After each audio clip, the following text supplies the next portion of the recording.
हम बाबू गुलाब राय द्वारा लिखित निबंध भारतीय संस्कृति का अध्ययन कर रहे हैं। इससे पहले हमने पढ़ा था भारतीय संस्कृति के बाहरी अंगों के बारे में। गुलाब राय जी ने संस्कृति के 2 अंग बताए हैं, आभ्यंतर और बाह्य। बाह्य से उनका मतलब था जो हमें दिखाई पड़ रहे हैं वे, जैसे भाषा, रहन सहन, वेशभूषा, त्यौहार, रीति रिवाज, परंपराएं आदि। अब वे भाषा के आंतरिक पक्ष के बारे में बात करते हैं और आंतरिक पक्ष पर बात करते हुए वे भारतीय संस्कृति के अंदर निहित उन गुणों की चर्चा करते हैं जो लंबे समय से हमारे देश में व्याप्त हैं, जैसे अहिंसा, सहिष्णुता, विनम्रता, पारिवारिकता, आध्यात्मिकता, कर्म और पुनर्जन्म के सिद्धांत, हमारी समन्वयशीलता, हमारा प्रकृति प्रेम। ये सब वे गुण हैं जो संस्कृति के आंतरिक गुणों में गिने जाते हैं। सबसे पहले हम चर्चा करेंगे आध्यात्मिकता के बारे में। बाबू गुलाब राय कहते हैं कि हमारा देश आध्यात्मिक देश है, अर्थात हम नश्वर शरीर को तिरस्कृत मानते हैं। हमारे लिए भौतिकता और सांसारिकता बहुत ज़्यादा महत्वपूर्ण नहीं है। हम परलोक में विश्वास करते हैं, सत्य में विश्वास करते हैं, अहिंसा में विश्वास करते हैं, तपस्या में विश्वास करते हैं और हमारे यहाँ कर्म और पुनर्जन्म की भावना महत्वपूर्ण है तथा हम ईश्वर के न्याय में विश्वास करते हैं। हमारे यहाँ संस्कृति तपोवन संस्कृति रही है जिसमें विस्तार ही विस्तार है। विस्तार के वातावरण में आत्मा का संकुचित रूप नहीं रह सकता था। इसी के अनुकूल आत्मा का सर्वव्यापक विस्तार माना गया है। अर्थात हमारे यहाँ यह माना जाता है कि आत्मा जो है वह सूक्ष्म रूप में है और वह सृष्टि के प्रत्येक कण में व्याप्त है और आत्मा को कीड़ी और कुंजर दोनों में एक ही आत्मा का विस्तार माना जाता है। अर्थात कोई जीव चाहे छोटा हो चाहे बड़ा हो, उसमें एक ही आत्मा का निवास है। इसीलिए गांधी जी की सर्वोदय की भावना को बल मिला और हमारे यहाँ के मनीषी सर्वे भवन्तु सुखिनः सर्वे सन्तु निरामयाः का पाठ पढ़ते थे। वे आत्मा की को महत्व दिए जाने के कारण ही हमारे यहाँ केवल एक के उत्थान की बात नहीं कही गई है, बल्कि सभी का भला हो, सभी निरोगी हों, सभी सुखी हों, इस प्रकार की भावनाएं हमारे देश की संस्कृति में मिलती हैं। और शरीर हमारे यहाँ कितना तुच्छ या नश्वर कहा गया है, इसका उदाहरण भारत की पौराणिक कहानियों में कई बार देखने को मिलता है, जैसे शिवी, दधीची, मोरध्वज। ये सब ऐसे उदाहरण हैं जो जब ज़रूरत पड़ी तब अपनी देह का दान करने के लिए, बलिदान करने के लिए, त्याग करने के लिए तत्पर हो गए।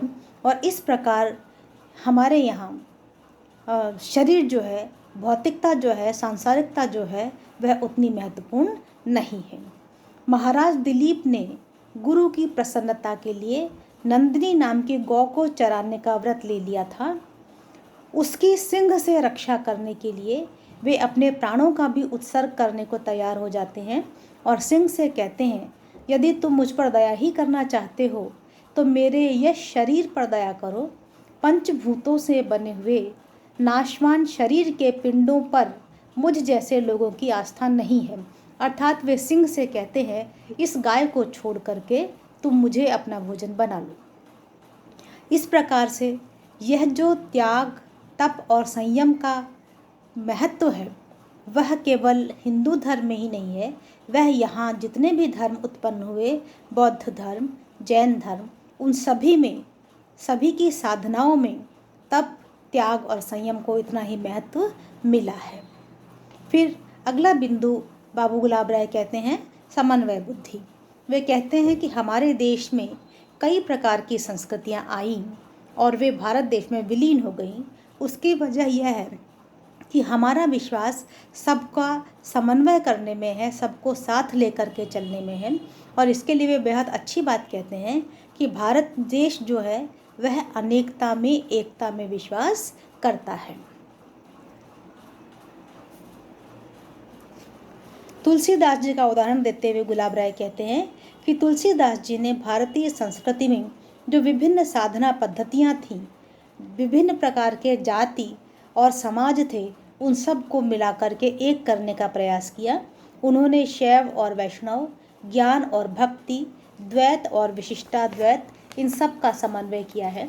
और इसी प्रकार से आधुनिक काल में कामायनी में प्रसाद जी ने ज्ञान, इच्छा और क्रिया, इन तीनों का समन्वय किया है। और इन तीनों के समन्वय के माध्यम से वे मानव कल्याण की भावना को व्यक्त करते हैं।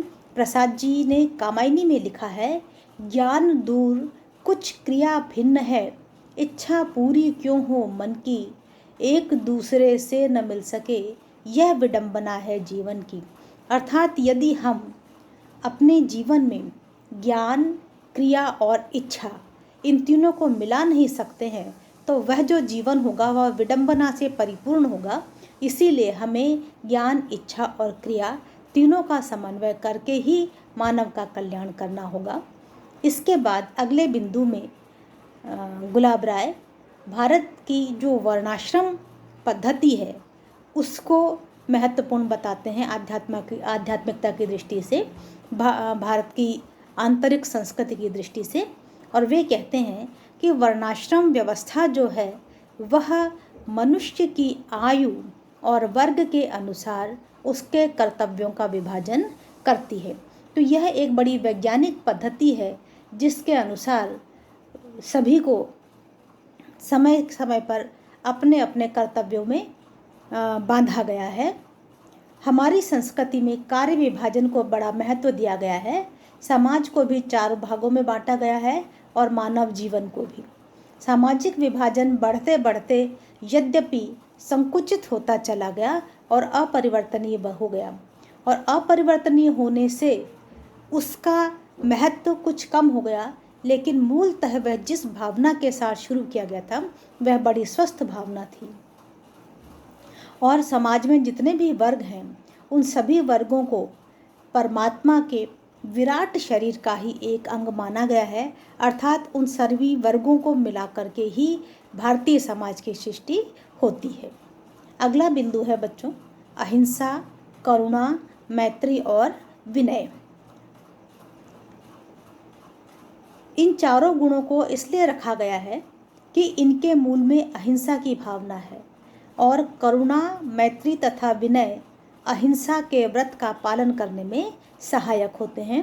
हिंसा केवल वध करने में ही नहीं होती बल्कि किसी का हृदय दुखाने में भी हिंसा की भावना होती है।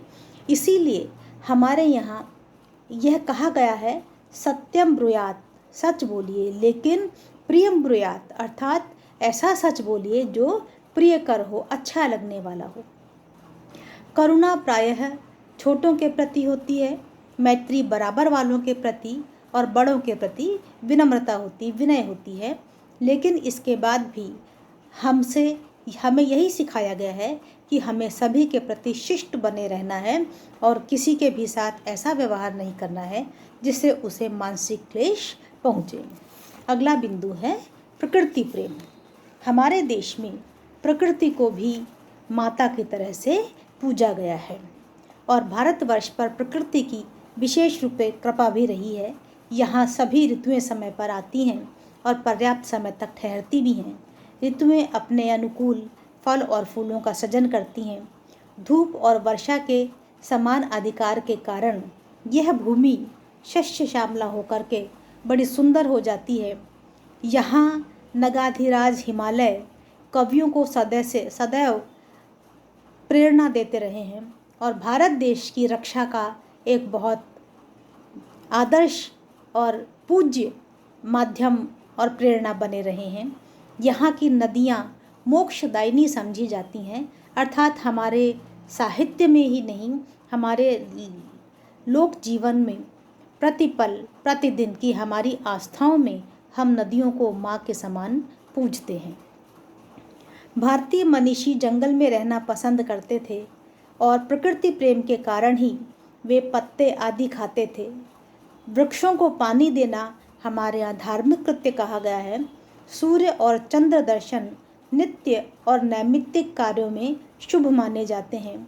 हम यहाँ के पशु पक्षी, लता, गुल्म, वृक्ष, तपोवन, ये सभी हमारे जीवन का अंग हैं और देश का जो अच्छा साहित्य है उस साहित्य में इन सब के प्रति प्रेम की अभिव्यक्ति हुई है।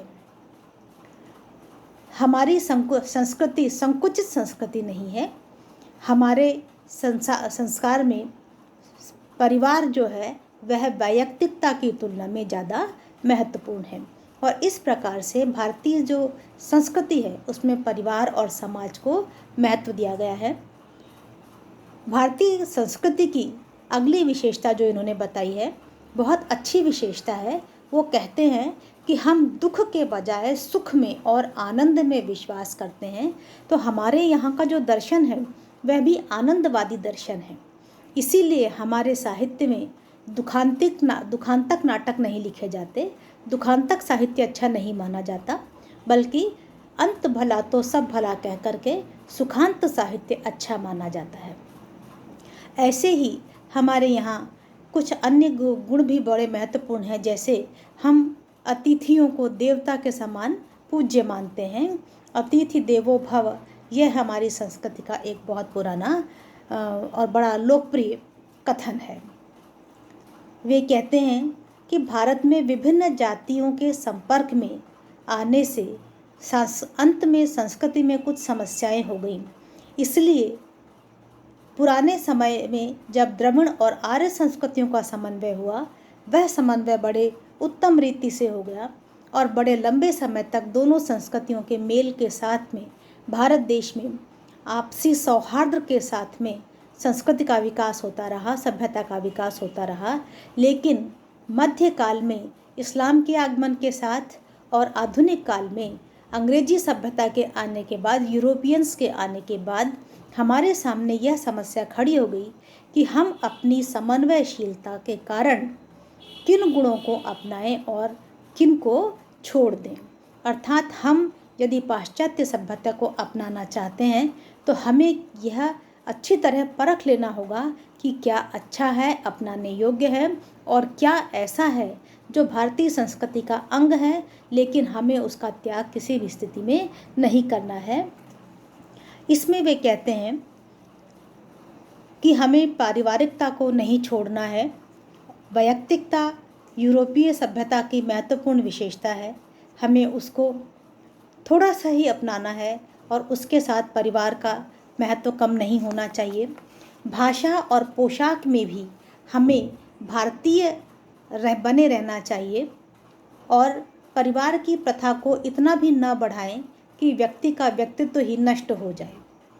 गुरुजनों का आदर करते रहें, परिवार की एकता बनी रहे और हम इस प्रकार से अपना समन्वय करें, विचारों का समन्वय करें, संस्कृतियों का समन्वय करें कि भारत देश की संस्कृति भी बनी रहे और जो अपनाने योग्य विदेशी गुण हैं उनको भी हम अपना सकें।